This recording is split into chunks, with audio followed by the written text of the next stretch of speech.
Muy buenos días, mi nombre es Yaraví Gómez Pérez y estamos aquí para hacer la demostración de cómo hacemos la medición de los signos vitales. Para nuestra información, los signos vitales son una parte importante en el proceder de cada uno de nosotros los profesionales de la salud. Con la medición de los signos vitales se comportan como una alerta temprana de cuando algo más serio está ocurriendo en nuestros clientes. Por eso siempre tenemos que conocer cómo se hace la medición adecuada de cada uno de los mismos. En el día de hoy haremos la demostración de cómo se hace la medición de la frecuencia respiratoria, la frecuencia cardíaca o el pulso cardíaco, la presión arterial y la medición de la temperatura, así como la evaluación del dolor. Vamos a comenzar primeramente que nada con hablar sobre el pulso, que el pulso no es más que una onda que se transmite desde cada latido cardíaco impulsando la sangre a cada una de las arterias de nuestro organismo, y que esto en cuanto al pulso vemos que es una onda cuando esta onda no es más que el pulso cardíaco, que en él vamos a medir lo que es el ritmo, que no es más que las pulsaciones, y que el corazón, con cada latido del corazón, se puede decir que esa es la frecuencia cardíaca, que se puede palpar en varios lugares. En el pulso podemos también ver el ritmo, la intensidad, si se encuentra lleno o no, si es rítmico o no. Y que vemos que también que se pueden medir en varios lugares, como es en la región temporal, a nivel de las yugular, también se puede medir a nivel de la región braquial, la radial, la femoral, la poplitea, la tibia posterior y el pedis en la región, en el pedial. Entonces,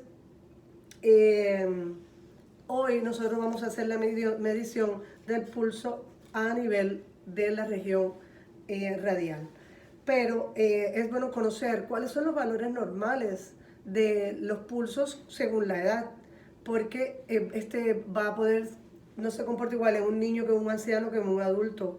En los niños se puede decir que en los lactantes es de 80 a 180, en los niños va a ser de 90 a 130, en los adolescentes va a ser de 50 a 90, en los adultos va a ser de 60 a 100 latidos por minuto, y en los ancianos puede ser hasta 60 latidos por minuto.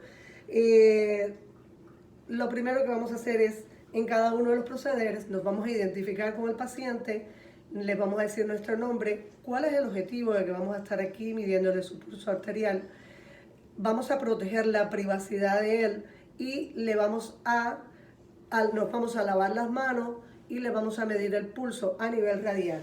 Muy buenos días, mi nombre es Yaraví Gómez. ¿Cómo usted se encuentra hoy? Bien. Pasamos a hacer la identificación del paciente, que es a través de dos vías, revisando, por supuesto, que es a través de dos vías, revisando la manilla de identificación y preguntándole la edad y su fecha de nacimiento. Hecho esto, entonces pues le damos la privacidad necesaria al paciente, hacemos el lavado de manos y ya así podemos hacer la medición del paciente. Y el pulso se puede medir palpando las arterias sobre la superficie ósea, y podemos colocar los dos dedos índice y el dedo del medio a nivel de la porción o el lugar donde nosotros escogimos, que se palpa perfectamente. Vamos a medir en el secundero de nuestro reloj. La medición se hace en 1 minuto, latidos de cardíacos en 1 minuto, y podemos así, de esta manera, hacerlo en 30 segundos o en 1 minuto, y ahí podemos multiplicarlo por 2 si es en 30 segundos. Una vez hecha la medida de la frecuencia respiratoria cardíaca o del pulso, nos lavamos las manos y hacemos las anotaciones en el prontuario del paciente o historial médico. También podemos hacer la medición en la región apical, que es muy fácil porque ahí mismo se encuentra el nivel de la línea media clavicular en el quinto espacio intercostal. podemos encontrar la punta del corazón y el latido va a ser fuerte y lleno. También tenemos que ver si está lleno, el ritmo, si él se responde. Debemos correr, cuando tenemos un paciente que tiene algún tipo de arritmia a nivel del pulso radial, podemos verificar con el pulso apical para ver si coinciden y así podemos identificar que tiene una arritmia radial apical. Terminado esto de hacer todo, entonces ya podemos hacer la documentación en el historial médico como antes dije. Luego de esto, debemos hacer la medición del dolor. ¿Por qué es importante cuando tenemos un paciente con un dolor en cualquier parte de nuestro cuerpo hacer la medición del dolor? Porque aunque el dolor es un síntoma subjetivo, nosotros los enfermeros tenemos diferentes tipos de escalas para poder medir objetivamente la intensidad del dolor de un paciente. El dolor modifica o puede modificar cada uno de los signos vitales de nuestros pacientes e incluso llevar a la muerte al paciente o a un shock al paciente. Por eso cuando estamos en una atención de urgencia y nos llega un paciente con dolor, haciendo la evaluación con estas escalas, debemos priorizar al alivio del dolor del paciente para así poder tratar la causa que le está generando el dolor. El dolor tiene varias características que debemos ahondar en ella, como son su carácter, cuándo inició, si después que inició se ha modificado, si el dolor es constante o es intermitente o es atipocólico, si es punzante, quemante, es decir, que son las características del dolor. Si la localización exacta del dolor, si se queda en ese lugar fijo o se irradia hacia algún lugar. Además debemos ver si se aumenta, es decir, las exacerbaciones del dolor, si se aumenta con los cambios de posición o con el ejercicio o con cualquier causa que la pueda aumentar el dolor y con qué generalmente se alivia y si logra alivio. Y si después de administrar un medicamento, por ejemplo, un paciente con dolor precordial, si nosotros le administramos un medicamento para aliviar el dolor, si se alivia a los 30 minutos o se alivia inmediatamente, puede hacer la diferenciación entre un infarto cardíaco y una angina. Que existen escalas, como ya les dije, para evaluar, que es la escala de visualización analógica para hacer la evaluación del dolor. Y que para esta, la escala numérica, que es cuando le decimos al paciente que mide su escala del dolor del 0 al 10, donde 0 es dolor nulo y 10 es un dolor insoportable que nunca antes había tenido. Y para niños generalmente está la escala visual o de Wong-Baker, donde se le ponen caritas y en dependencia de qué carita señala el niño, pues entonces vamos a identificar si el dolor es nulo, ligero, intenso o intolerable. El paciente, ya aquí el mismo proceder, nos identificamos con el paciente. Nos identificamos con el paciente, le explicamos el proceder. Además de eso, vamos a identificar al paciente adecuadamente a través de las 2 vías estipuladas y se revisa el historial médico para ver en ese momento qué tipo de medicamento vamos a aplicarle al paciente, si tiene, según el dolor que tiene. Y entonces, además aquí, se administra el tratamiento y se valora a los 15 minutos o, en dependencia del medicamento que se le está aplicando, la eficacia del alivio del dolor con ese tratamiento. Que el paciente siempre es quien va a referir, ok, si es una morfina, si se me está aliviando, o si es un medicamento por vía oral o intramuscular, entonces debemos dar un compás de tiempo mayor. Y después de eso, que ya aplicamos el tratamiento, nos lavamos las manos, retiramos los guantes, nos lavamos las manos y vamos a documentar la información. Otro signo vital que debemos medir es la frecuencia respiratoria, que es otro signo muy importante, porque no es más que el proceso respiratorio, que existen 2 tipos, el interno y el externo, que en el interno es la respiración a nivel celular y en el externo es la respiración que hacemos nosotros cuando inspiramos aire, movimientos a través de todo el árbol bronquial, se expira y la fase de reposo, por eso se dice que tiene 3 fases. Que Además de eso, aquí también tenemos que valorar la frecuencia respiratoria, el ritmo, la profundidad, si es el sonido, las características especiales, si durante el proceso respiratorio el paciente está o no usando los músculos auxiliares de la respiración. Que en la inspiración, como antes les dije, que esta es activa, donde va a haber una respiración, insuflación del tórax, expansión del tórax, el diafragma baja y los músculos intercostales se contraen para poder expandir las costillas. Y en el proceso de expiración, esta es una relajación de toda esta musculatura que se utilizó y es pasivo, es un proceso pasivo. Entonces, existen algunas condiciones que aumentan la frecuencia respiratoria, como son la fiebre, el ejercicio y algunos tipos de enfermedades que comprometen el aparato respiratorio que pueden aumentar la frecuencia respiratoria. Cuando los valores normales de una respiración en un adulto, si están por debajo de 12, se considera normal, y si están por encima de 25, también se considera anormal.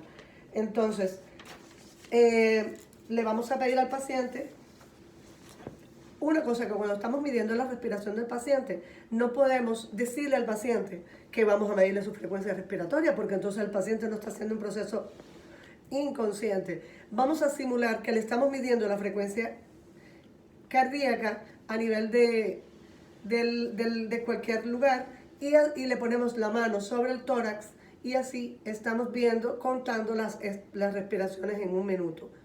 Y exactamente eso fue lo que hicimos. Que el paciente tuvo 18, después que nos lavamos las manos y ya documentamos en la historia clínica, pues estamos perfectamente con continuar para el próximo proceso, que es la medición de la temperatura corporal. Que para la medición de la temperatura corporal debemos contar con un termómetro. Existen diferentes tipos de termómetros. Nosotros vamos a utilizar este, que es digital y que lo vamos a hacer por la vía bucal. Que existe la temperatura corporal, que es el calor, es un equilibrio que existe entre el calor producido por el organismo, ya sea por el metabolismo, por la actividad muscular, y el calor perdido, que puede ser a través de la transpiración, a través de la piel, a través de la respiración y a través de las pérdidas por la orina o heces fecales. Que tiene dos tipos de respiración, la central, que esta es constante y es la que está a nivel de los tejidos profundos, y la temperatura periférica, que es a nivel de la piel, tejido subcutáneo y grasa, y que esta va a modificarse con los cambios atmosféricos. Que la temperatura puede variar según el género, según la actividad física, según en qué momento del día se está tomando la temperatura, porque esta temperatura también oscila. Y que en las mujeres, cuando estamos en los ciclos ovulatorios, varía la temperatura cuando está en el proceso, en el momento de la ovulación, se aumenta medio grado de la temperatura. Que los valores van a variar, los valores normales están entre 97.8 y 98, está en 97.8 grados Fahrenheit, que en centígrados es de 36.5 a 37, y va a estar hasta 99 grados o 37.2 más o menos. Esos son los valores normales. Y que se puede medir a nivel de la región temporal, que con el aparato que se tenga en ese momento se le pone en la región temporal y se corre. Que si el paciente está sudado, pues entonces se confirma aquí atrás a nivel de la región retroauricular. Que también se puede medir en la boca, que se puede medir en el tímpano, en la región maxilar y en la región rectal. Que un valor importante es que en la región rectal y en el tímpano va a tener 0.5 a 0.7 grados mayor que a nivel de la boca, y en la región axilar va a ser de 0.3 a 0.4 grados menos que en la boca. Que igualmente se le dan los buenos días al paciente, uno se identifica, se le explica cuál es el procedimiento que se le va a hacer, se le brinda privacidad al paciente, se revisa el historial médico para ver cuáles son los signos vitales que le tocan en ese momento, se lava las manos y vamos a proceder a la toma de la temperatura. Lo primero que vamos a hacer es lo que tenemos disponible. Vamos a ponerle la funda protectora Al termómetro lo vamos a encender.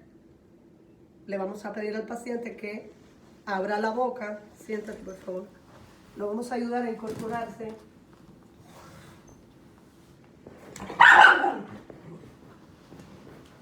Y se lo vamos a colocar debajo de la lengua. Y ahí esperamos a que el termómetro dé el bip. Una vez dado el bip, hacemos lectura. Siempre tenemos los guantes colocados, ¿verdad? Hacemos lectura. Retiramos, descartamos el protector del termómetro.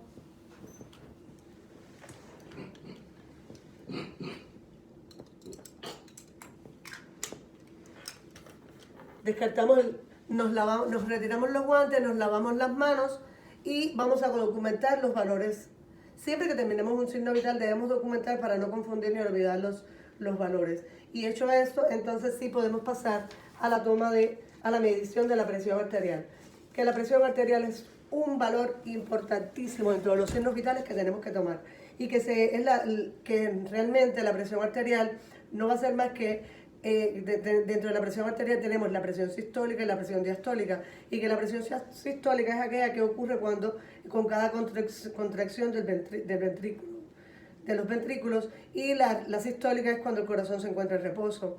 Que para la medición de la presión debemos contar con el equipo necesario, como son el esfigmomanómetro y el estetoscopio, que este es un esfigmo de mercurio, que es manual, y que nosotros debemos seguir las indicaciones del manufacturero. Entonces, teniendo el equipo necesario, podemos hablar con la importancia de conocer los valores normales de la presión arterial, que son en un paciente que va a depender, por supuesto, de la edad, y como este es un paciente joven, debemos tener en cuenta que es de 120 hasta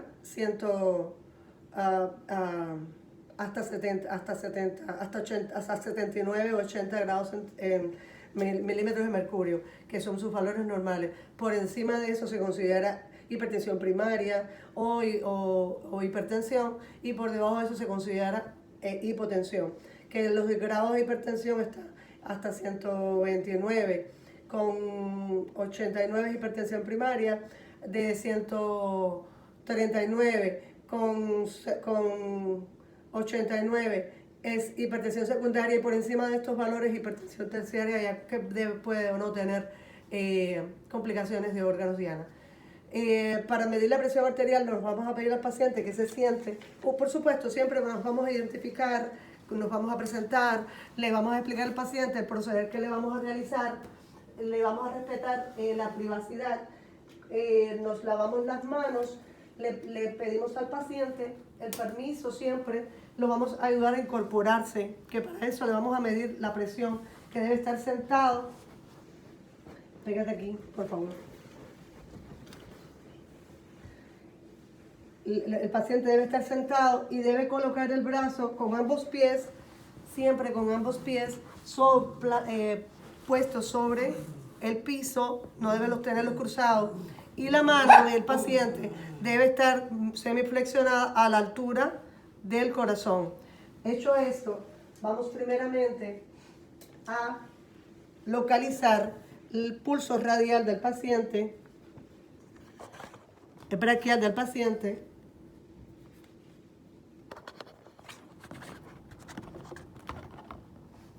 localizamos el pulso braquial,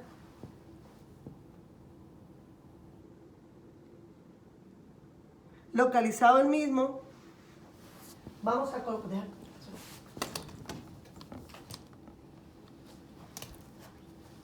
le colocamos siguiendo las señales del manufacturero, donde la flecha va a quedar localizada encima de la arteria y va a estar 2.5 centímetros por encima del lugar donde encontramos el pulso.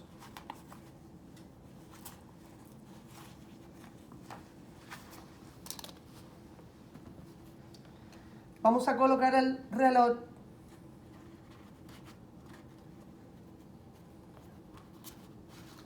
Siempre le pedimos al paciente que se descubrirle el brazo, pero como en este caso lo tiene descubierto en su totalidad, no necesitamos ese proceder.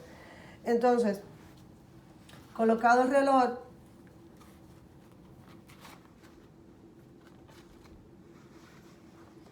vamos a colocar en la mano, no en la otra, con los otros dos dedos índices, a localizar la arteria y vamos a insuflar hasta que dejemos de sentir el pulso rápidamente.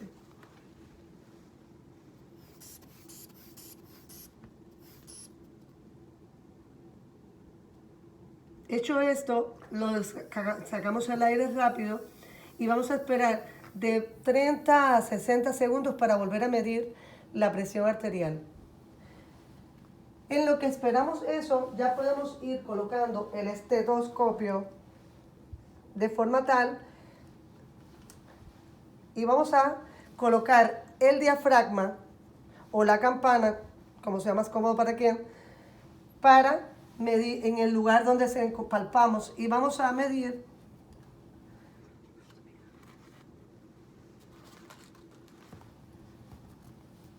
lo colocamos, ¿verdad? Y vamos a insuflar, en esta vez vamos a insuflar que quede 30 milímetros de mercurio por encima del último latido que escuchamos y luego a la hora de bajarlo vamos a bajarlo a una razón de 2 a 3 milímetros de mercurio por segundo, donde vamos a poder, debemos identificar el primer latido que escuchemos se va a corresponder con la presión sistólica y el último latido que escuchemos se va a corresponder con la presión diastólica. Y debemos, después que escuchemos el último latido, debemos escuchar hasta 20 o 30 milímetros de mercurio más hasta que dejemos de escuchar nada y así establecer nuestra presión.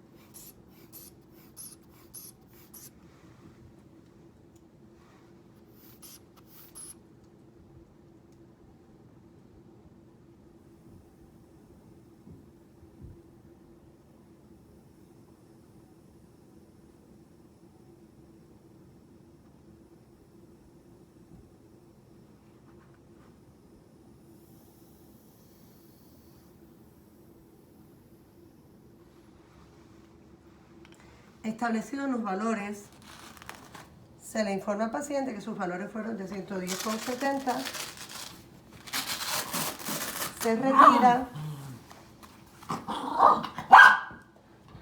el espigmo ocurre. Ayudamos a nuestro paciente a acostarse.